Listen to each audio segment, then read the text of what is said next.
குறுக்கிடுறதுக்கு மன்னிக்கணும் அரசி. ஆனா என்ன பொறுத்த வரைக்கும் மகாராணியோ இல்ல விஸ்வநாத்தோ எந்த தப்புமே பண்ணல. சூழ்நிலை சரியில்லைங்கிறதுனாலதான் அவங்க அப்படி நடந்துக்க வேண்டியதாயிடுச்சு. அவங்க குற்றவாளிங்க கிடையாது, உங்க தண்டனைக்கு உரியவங்களும் கிடையாது. மகாராணி விஸ்வநாத் பேரை சபையில சொல்லாததுக்கு காரணம் இருக்கு. நல்ல மனசு இருக்கிற ஒருத்தனை காட்டி கொடுக்க அவங்க விரும்பல. நல்ல காரியம் தானே செஞ்சிருக்காரு. ஒருத்தர் மேல நாம குற்றம் சுமத்துறதுக்கு முன்னாடி அவர் குற்றம் செஞ்சதுக்கான காரணம், அதோடைய பின்னணி என்ன, இது எல்லாத்தையும் நாம யோசிக்க வேண்டியது அவசியம். அதுதான் சரியான முறையும் கூட. நீங்க இந்த பிரச்சனையை திசை திருப்புறீங்க பண்டிதர் ராமகிருஷ்ணா. பண்டிதன் ராமகிருஷ்ணன் இந்த பிரச்சனையை திசை திருப்புறானா இல்லையான்னு இப்ப தெரிஞ்சிடும். கல்லூரி தினகர் அவர்களே, உங்களுக்கு ஞாபகம் இருக்கும்னு நினைக்கிறேன், முதல் பிரச்சனையில நீங்க சின்ன சுவாமி மற்றும் அவருடைய மனைவிய பிரிச்சு வைக்கணும்னு ஆலோசனை கொடுத்தீங்க. ஏன்னா சின்ன சுவாமி அவர் மனைவி கிட்ட இருந்து அவருக்கு வழுக்கங்கிற உண்மையை மறைச்சிட்டாரு. அது ஞாபகம் இருக்குல்ல? அந்த தம்பதியர் அவங்க திருமண வாழ்க்கையில சந்தோஷமா இருக்காங்களா இல்லையான்னு பாத்துருவோம். மந்திரியாரே. மகாராஜா,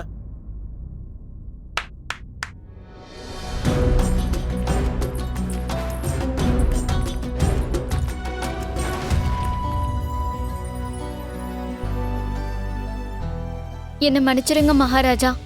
என் கணவரோட வெளித்தோற்றத்தை மட்டும் வச்சு நான் அவரை தப்பா புரிஞ்சுக்கிட்டேன். அப்புறம் உங்களுடைய ஆலோசனைப்படி நான் இவர் கூட சேர்ந்து வாழ ஆரம்பிச்சிட்டேன் மகாராஜா. உண்மையை சொல்ல போனா இவரு ரொம்ப நல்லவர் மகாராஜா. இவர் கூட சேர்ந்து வாழ்ந்தா வாழ்க்கை ரொம்ப நல்லா இருக்கும்.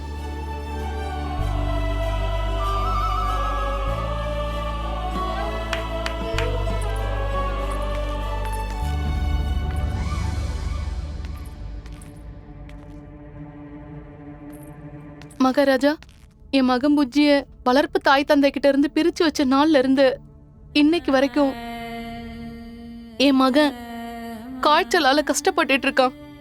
இவன் சாப்பாடு கூட சாப்பிட மாட்டேங்கிறான், சரியா தூங்குறதும் இல்ல. யார இவன் தாய் தந்தைன்னு நினைச்சுக்கிட்டு இருக்கானோ தினமும் அவங்க பேரையே உச்சரிச்சுக்கிட்டு இருக்கான். மகாராஜா, பண்டிதர் ராமகிருஷ்ணா சொன்னது உண்மைதான். அதனால என் மகன் புஜ்ஜிய மறுபடியும் இவன் வளர்ப்பு தாயான பார்கவி தேவிக்கும் தந்தை சசிகாந்துக்கும் ஒப்படைக்க நினைக்கிறேன். பண்டிதனை ராமகிருஷ்ணா. மகாராஜா, எது சரி எது தப்புங்கிறது ஒருத்தங்களோட உணர்வு சம்பந்தப்பட்ட விஷயம். பகவான் ஸ்ரீ கிருஷ்ணர் அர்ஜுனனை குருதேவர் துரோணாச்சாரியர் மேலையும் பிதாமகர் பீஷ்மர் மேலையும் அம்பு மாடைய பொழிய சொல்லி உத்தரவு கொடுத்தாரு. ஏன்னா அந்த குருக்ஷேத்திரம் ஒரு தர்ம யுத்தமா இருந்தது. சாஸ்திரங்கள்ல ஒரு விஷயம் ரொம்ப தெளிவா எழுதப்பட்டிருக்கு. தந்தையையும் குருநாதரையும் கொல்றதுங்கிறது மகா பாவம். ஆனா குரு துரோணாச்சாரியரும் பிதாமகர் பீஷ்மரும் அநியாயம் செஞ்சவங்களுக்கும் துரோகம் பண்ணவங்களுக்கும் சார்பா நின்னு போரிட்டாங்க. சாஸ்திரத்துல இன்னொரு விஷயமும் குறிப்பிடப்பட்டிருக்கு. சூழ்நிலைக்கு தகுந்த மாதிரி ஒரு முடிவெடுக்கும் போது அப்ப பாவமா கருதப்படக்கூடிய ஒரு விஷயமும் புனிதமா மாறிடும். மனசுல நல்ல எண்ணத்தோட திருடினா அது திருட்டு ஆகாத அரசே. இந்த விஷயத்துல நிறைய பசங்க பட்டினியோட கிடந்தாங்க. அதனால விஸ்வநாத் செஞ்சது நியாயமான விஷயம்தான். மகாராணியும் விஸ்வநாத்தை பாதுகாத்து நல்லது செஞ்சிருக்காங்க. அதனால தண்டிக்கிறதுக்கு பதிலா நீங்க அவங்களுக்கு பரிசளிக்கணும் மகாராஜா. அப்புறம் அன்னைக்கு கூட ஒரு நாள் விஸ்வநாத்துடைய மனைவி பிரசவ வலியால துடிச்சுக்கிட்டு இருக்கும் போது அந்த பிரசாத் அவருடைய குதிரை வண்டியை நிறுத்தி நிச்சயமா உதவி செஞ்சிருக்கணும். உங்களோட பிரச்சனை என்னன்னு சொல்லட்டுமா கல்லூரி அவர்களே? விதிமுறைகளை கொஞ்சம் அதிகமாவே கடைபிடிக்கிறீங்க. ஏன்னா விதிமுறையை கடைபிடிக்கிறத விட நாம எப்பவும் நியாயத்தை கடைபிடிக்கணும். நியாயத்தோட பார்த்து கொஞ்சம் உணர்வுகளுக்கும் இடம் கொடுக்கணும். ஒரு விஷயத்துல நம்ம அறிவோட முடிவெடுக்கிறதுக்கு முன்னாடி நம்ம உணர்வுகளுக்கும் மதிப்பு கொடுக்க கத்துக்கணும். அப்பதான் அது நியாயமா இருக்கும், நியாயமான முடிவாவும் இருக்கும். மகாராஜா, என்ன பொறுத்த வரைக்கும் ஒரு சிறப்பு ஆலோசகரா இருக்கிறவருக்கு இந்த மாதிரியான குணங்கள் நிச்சயம் இருக்கணும். உத்தரவு கொடுங்க.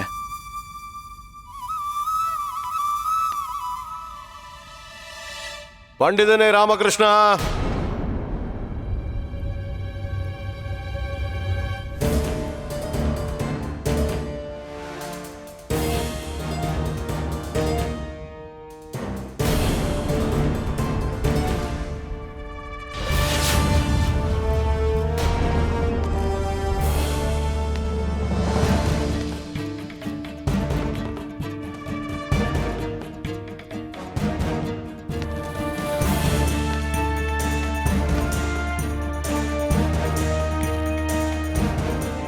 நீ இங்க இருந்து போக ஆசைப்படுறியா ராமகிருஷ்ணா? சரி போ, உன்னை யாரும் தடுக்க மாட்டாங்க. ஆனா ஞாபகம் இருக்கட்டும், நீ என்னையோ இல்ல இந்த அரசபையை மட்டுமே விட்டுட்டு போகல. அதுக்கு மாறா விஜயநகர ராஜ்யத்து மேல உனக்கு இருக்கிற கடமைகளை விட்டுட்டு போற.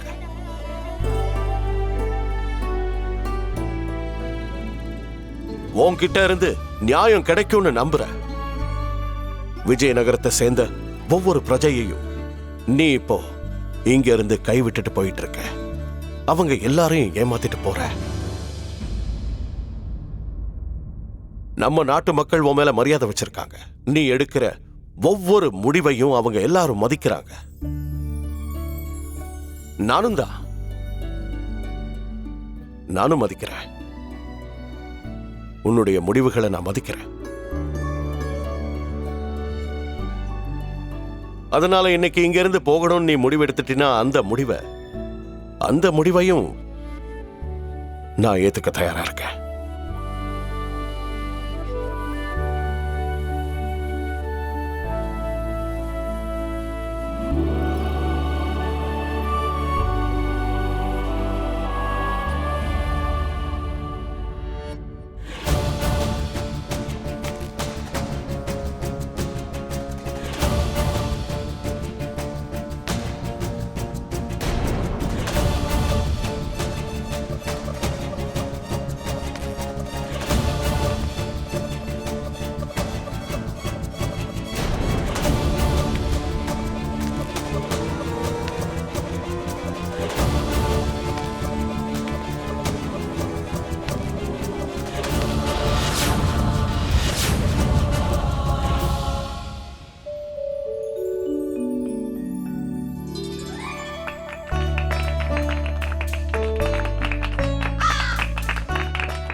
அற்புதம் பண்டிதனே ராமகிருஷ்ணா,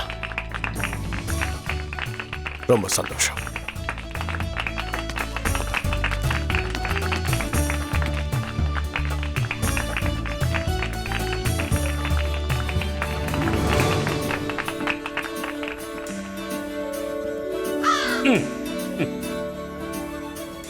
இதெல்லாம் நல்லதா இருக்கு. ஆனா யாரத்தை பத்தி என்ன சொல்றீங்க? அதோட கதை அவ்வளவுதானா? அது சாரதா தேவி, இது உண்மையிலேயே ரொம்ப முக்கியமான கேள்விதான். சித்தம் ஷெட்டி அவர்களே, சொல்லுங்க மகாராஜா. அந்த ஹாரம் எங்க, யாருக்கு வித்தீங்க சொல்லுங்க.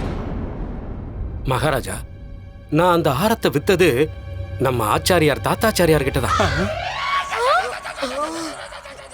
குருதேவா, அது மகாராஜா, அது திருட்டு போன நகைன்னு எனக்கு தெரியவே தெரியாது. நான் நிரபராதி மகாராஜா. அது என்னன்னா மகாராஜா, இன்னைக்கு வரைக்கும் நான் அவளுக்கு மகாராஜா, நான் என்ன சொல்ல வரேன்னா, உங்க குருமாதாவுக்கு நான் இது வரைக்கும் எந்த பரிசும் கொடுக்கவே இல்லை. அதனாலதான் இந்த தடவை நான் அவளுக்கு ஏதாவது பரிசு கொடுக்கணும்னு யோசிச்சு முடிவெடுத்தேன். அவ சந்தோஷப்படுவா இல்லையா? அற்புதம் குருதேவா, ரொம்ப உயர்ந்த எண்ணம். சரி, இப்போ அந்த ஆரம் எங்க இருக்கு?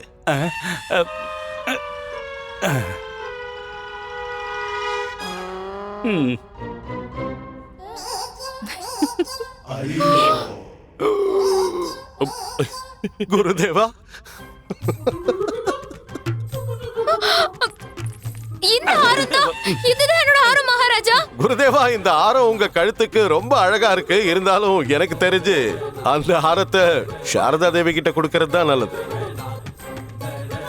கண்டிப்பா தந்துடுறேன்.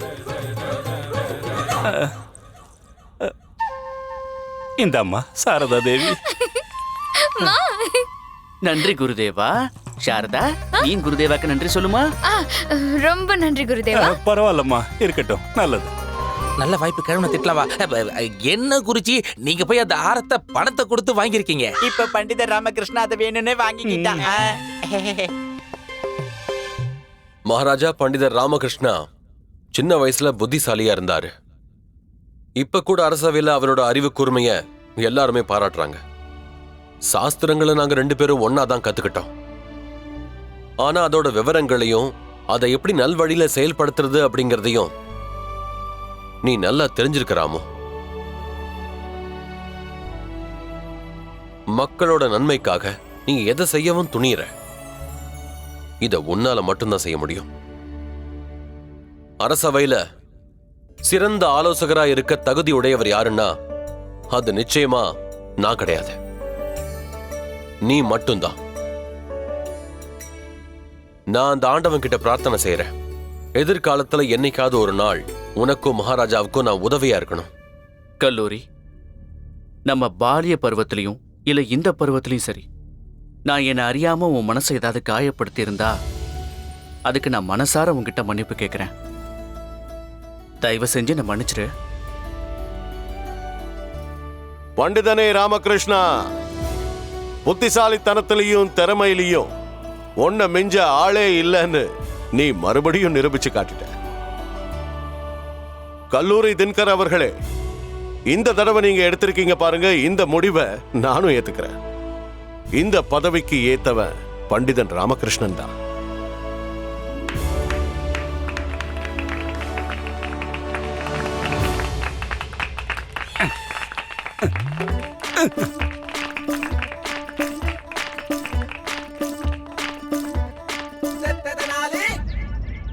தங்கத்தை பித்தளை விலைக்கு வித்துக்கிட்டு இருக்கோம், விலை மலிவா வாங்கிட்டு போங்க.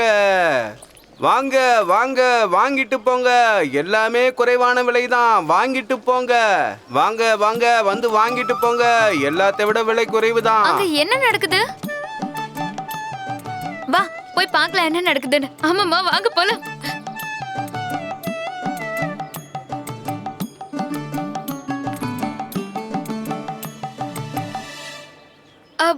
அண்ணா, இந்த பொருட்களை குறைஞ்ச விலைக்கு எப்படி விக்கிறீங்க? அதுக்கு காரணம் என்னன்னா, நான் இந்த கடையை மூடிட்டு வேற ஒரு ஊருக்கு போய் வாழ போறேன்.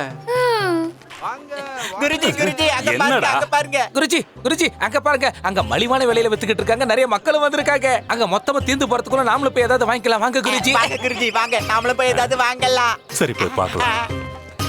எல்லா பொருட்களும் விலை ரொம்ப மலிவுதான், வாங்க வாங்க வந்து வாங்கிட்டு போங்க. மழைய விடுங்கடா.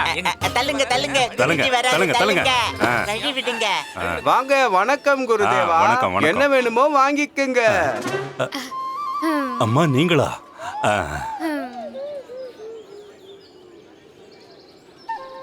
எதை வாங்குறது ஒரே குழப்பமா இருக்கே. குருஜி நீங்க இத வாங்கிக்கிங்க குருஜி.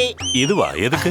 ஆமா குருஜி வாங்குங்க. ஏன்னா நீங்க மறந்துட்டீங்களா, நீங்க தூங்கும் போது உலகத்தையே மறந்து தூங்குற மாதிரி இருக்கும். இத மட்டும் நீங்க வாங்குனீங்க, இத வாசிச்சு உங்களை தூக்கத்துல இருந்து அருமையா நாங்க எழுப்பி விடுவோம். வாங்க குருஜி.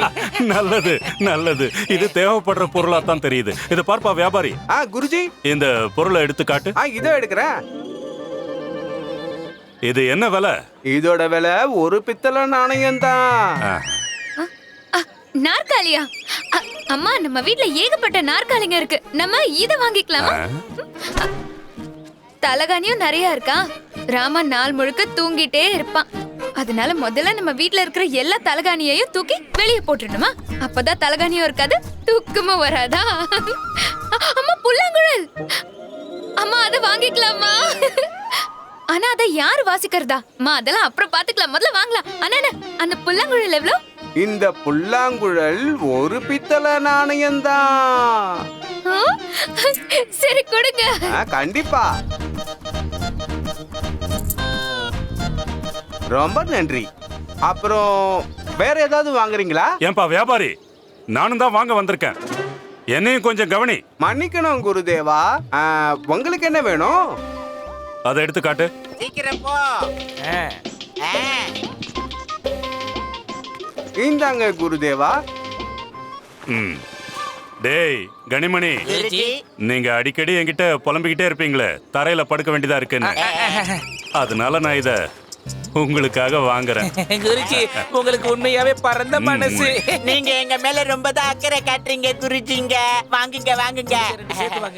வியாபாரி இங்க வா, இங்க வா. இந்த ஒரு பித்தளை நாணயம். ஆனா குருதேவா, இதோட விலை 5 வெள்ளி நாணயங்கள். என்னது 5 வெள்ளி நாணயங்களா? இத நீயே வச்சுக்க, எனக்கு தேவையில்லை. ஆனா குருதேவா, இதோட விலை 5 வெள்ளி நாணயங்கள் தான், ரொம்ப விலை உயர்ந்தது. அப்ப இது எனக்கு வேண்டவே வேண்டாம். நாணயத்தை திருப்பி கொடு.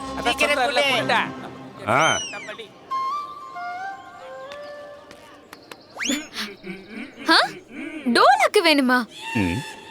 அ- ஓ, தொட்டிலா? ஆனா அம்மா, அதை வச்சு நம்ம என்ன பண்றது? எதிர்காலத்துல பயன்படுமா? அம்மா!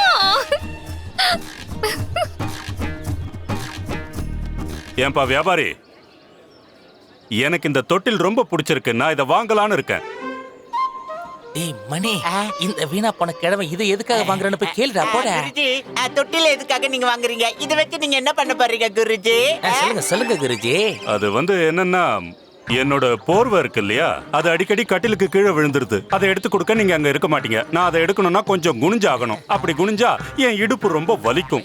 அதனால போர்வையை இதுல வச்சிருவேன். அப்புறம் நான் வீட்டுல இல்லாத சமயத்துல நீங்க எனக்கு சேவை செய்யணும்னு ஆசைப்பட்டீங்கன்னா அப்போ என்னோட போர்வையை இதுல வச்சு ஆட்டிக்கிட்டே இருங்க. வியாபாரி, இந்த தொட்டில் எனக்கு ரொம்ப பிடிச்சிருக்கு. நான் இதை வாங்கிக்கிறேன். சரி குருதேவா. அந்த தொட்டில் எங்களுக்கு தான் வேணும். நான் தான் வாங்குவேன். இல்ல, நான் தான் வாங்குவேன். இத பாருங்க, முதல்ல இதை வாங்குறதுக்காக நான் தான் கேட்டேன். எனக்கு தான் கிடைச்சாகணும். நான் தான் வாங்குவேன். அதெல்லாம் முடியாது. நான் தான் வாங்குவேன். முடியாது. நான் தான் நான் தான் சொல்றேன்ல. நான் தான் வாங்குவேன்.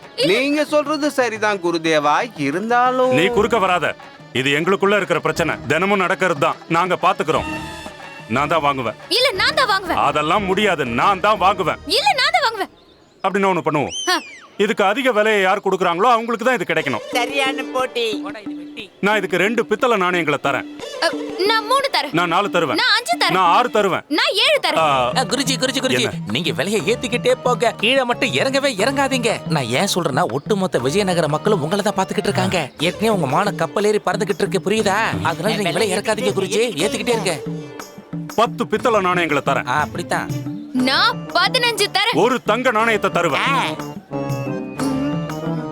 நான் 2 தங்க நாணயத்தை தரேன். நான் சொல்லுங்க சொல்லுங்க. 10 தங்க நாணயங்கள் தருவேன். அவரே வாங்கிட்டாரு. அப்போ நாங்க ஏத்துங்க ஏத்துங்க, விலையை ஏத்துங்க. என்ன யோசிக்கிறீங்க? எடுத்துக்கோங்க எடுத்துக்கோங்க. எதை எடுக்கணும்? அந்த தொட்டில எடுத்து அவருக்கே கொடுத்துருங்க. நாங்க பின் வாங்கிக்கிறோம். எங்களுக்கு அது வேண்டாம் இல்லையாமா? சரிங்க. கொடுங்க கொடுங்க வியாபாரி, கொடுங்க. இந்தாங்க குருதேவா. வாங்கிக்கங்கடா, பொறுமையா வாங்கிக்கங்க. வாங்குங்க. இத மட்டும் எங்களை வாங்க மெதுவா, பத்திரம். சொல்லுங்க மணி. பாத்து பாத்து ரொம்ப மெதுவா. பாரமா இருக்கு, பரவாயில்ல, பிடிச்சுக்க. இந்தப்பா. இத வச்சு சந்தோஷமா இருங்க. எங்க குருஜி ஜெயிச்சிட்டாரு. குருஜி, குருஜி. இன்னும் நல்ல பலமா தட்டீங்க. எங்க குருஜி சாதனை பண்ணி இருக்காரு. எங்க குருஜி இந்த போட்டியில ஜெயிச்சு. அண்ணா, இப்போ அந்த தொட்டில காட்டுங்க. அதோட விலை என்ன? அந்த தொட்டிலா? அதோட விலை ஒரு பித்தளை நாணயம்தான். அவ்வளவுதானா? சரி, நாங்க அதை வாங்கிக்கிறோம். பார்த்து எடுத்துட்டு வாப்பா. இந்தாங்கம்மா, மெதுவா இறக்குங்க.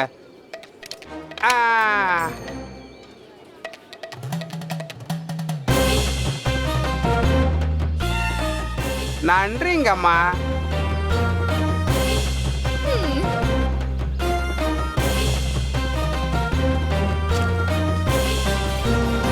யோ வியாபாரி, என்ன அது? அத ஒரு பித்தளை நாணயத்துக்கே வித்துட்ட? குருதேவா, என்கிட்ட இன்னும் நிறைய தொட்டில்கள் இருக்கு. உங்களுக்கு வேணும்னா நீங்க வாங்கிக்கலாம். அப்ப என்கிட்ட 10 தங்க நாணயங்களை கொள்ளை அடிச்சிட்டியே. குருதேவா, நான் உங்களுக்கு புரிய வைக்க எவ்வளவோ முயற்சி பண்ணி பார்த்தேன். ஆனா நீங்க என்னடானா அதோட விலைய அதிகமா ஏத்திக்கிட்டே போய்கிட்டு இருந்தீங்க. ஒத்துட்டானே.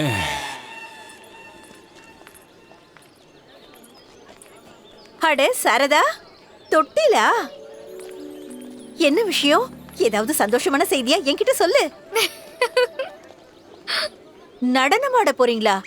அம்மா, தெருவுல அப்படி ஆடக்கூடாது. இல்ல அம்மா என்ன சொல்றாங்கன்னா, சந்தோஷமான செய்தி எல்லாம் ஒண்ணும் இல்லையா. அது எப்படி இருக்கும்? ராமா நாள் முழுக்க அரசபையிலேயே இருக்கான். அப்புறம் வீட்டுக்கு வந்து நல்ல மல்லாக்க படுத்து தூங்கிடுவான். ஆமாமா, மகாராஜா உங்க பையன் மேல நிறைய நம்பிக்கை வச்சிருக்காரு. அதனாலதான் முக்கியமான காரியங்கள் எல்லாம் அவர்கிட்ட ஒப்படைக்கிறாரு. நீங்க சொல்றதும் சரிதான். ஆனா இப்படியே போயிட்டு இருந்ததுன்னா நான் அம்மாவாவே இருக்க வேண்டியதுதான். கடைசி வரைக்கும் பாட்டி ஆகிற வாய்ப்பே கிடைக்காது. அம்மா அம்மா, நீங்க ஒண்ணும் கவலைப்படாதீங்க. என்கிட்ட இதுக்கான ஒரு யோசனை இருக்கு. கங்கு பாபா கிட்ட போங்க. ரொம்ப சக்தி வாய்ந்தவரு. எனக்கும் குழந்தை பிறக்கணுங்கிறதுக்காக அவருக்கு நான் பப்பாளி பழம் கொண்டு போனேன். நீங்க 2 பேரும் விருப்பப்பட்டா கூட நான் கூட்டிட்டு போய் அவரை தரிசனம் பண்ண வைக்கிறேன்.